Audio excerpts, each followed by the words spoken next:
Hey DJ, just what was your feelings on having fans back in the stands on Sunday? I know your mom was there. Um, just to have the fans out there and your family, just the difference between playing in front of an empty stadium and in front of people. Uh, Playing in an empty stadium is not live like it was on Sunday. Because you got after a play, you hear fans cheering. So, but when you don't have fans, it's just silent. We just making our own energy. They just brought more energy to the stadium. All right, let's go to Miles Simmons and then Mike Solarte. DJ, what has impressed you about playing with Robby Anderson? The way he just goes about playing the game.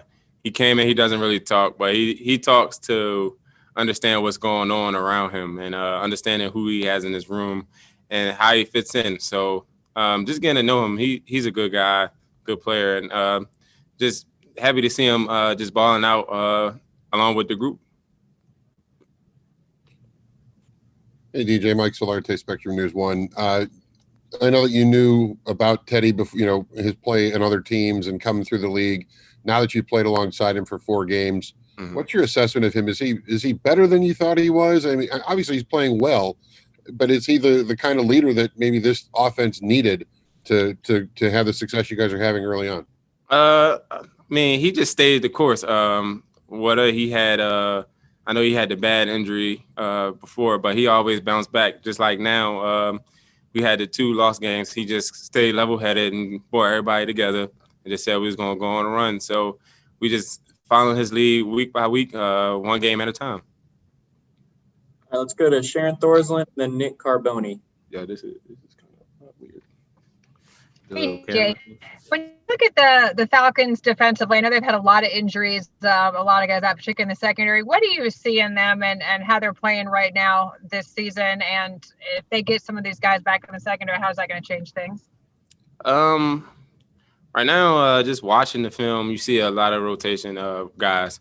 So we really don't know who's going to be in there. So we just game planning for just coverages and just knowing when we get out there who we see is who we watch on film. So we got to know how to attack that DB that's out there. DJ, this has been a rivalry that's gone back in this franchise for a long time, well before a lot of the guys on this team were here. Is that something that you guys care about, this rivalry game with Atlanta? Obviously, it has importance as a divisional game as well, but is the rivalry portion of it something you guys think about, talk about? No, I haven't heard anybody talk about the rivalry since I've been here. For the 3 years I've been here, I ain't never heard that it was a rivalry. I just know we got to get a win. All right, let's go to Deshaun Brown and then Steve Reed. Hi, DJ. This is Deshaun with Channel 9. A few minutes ago, Coach Rule talked about just in terms of the lack of fans, how it made it easier to communicate. What difference have you noticed from that standpoint in terms of communication on the field or even hearing what's being communicated? With no fans, it's easy to communicate, but for us, it's easier to communicate when we're at home. But I know when we have fans away, it's going to be hard because you get that extra, like they say, the 12th man on their side when making a bunch of noise. So with no fans, it's easier to communicate than it is without. Hey, DJ, Steve Reed. This year, maybe more so than ever than you've been there, a lot of passes, short passes, less than 10-yard passes. Seems like Teddy is completing a lot of passes. He's 3rd in the league in completion percentage.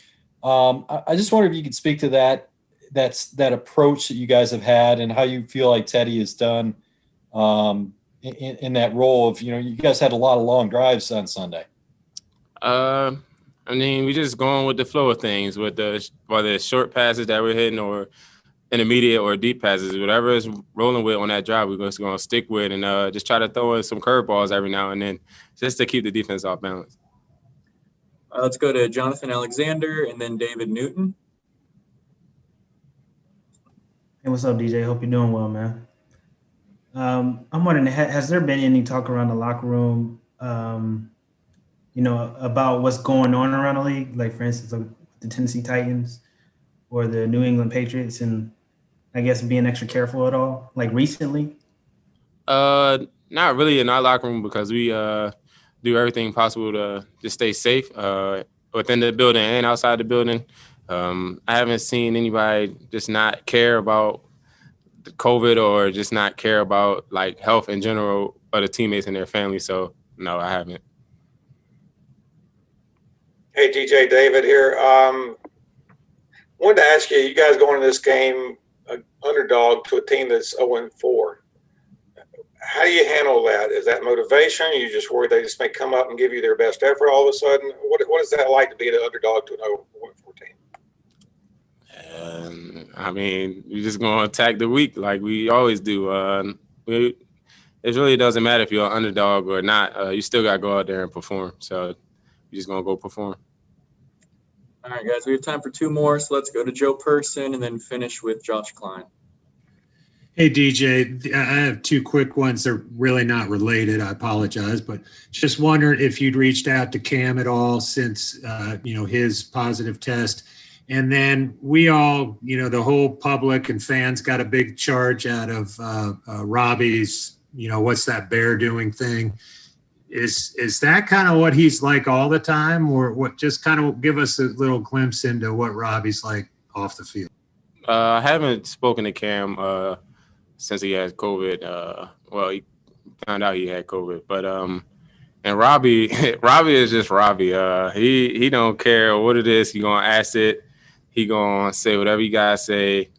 Sometimes it comes out funny. Sometimes you might not understand him, but at the end of the day, he's serious about what he's asking. Or even if he's joking around, it's just gonna be funny because he's just Robby.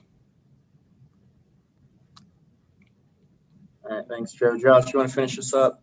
Hey, DJ, I know you and Dante both have daughters around the same age. Derek just had a kid.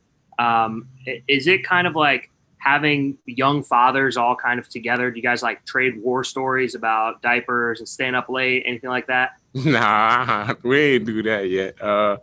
Dante's daughter is the oldest. I think she's 2. He ain't give me no bad stories yet. So he just say she the princess and she run everything.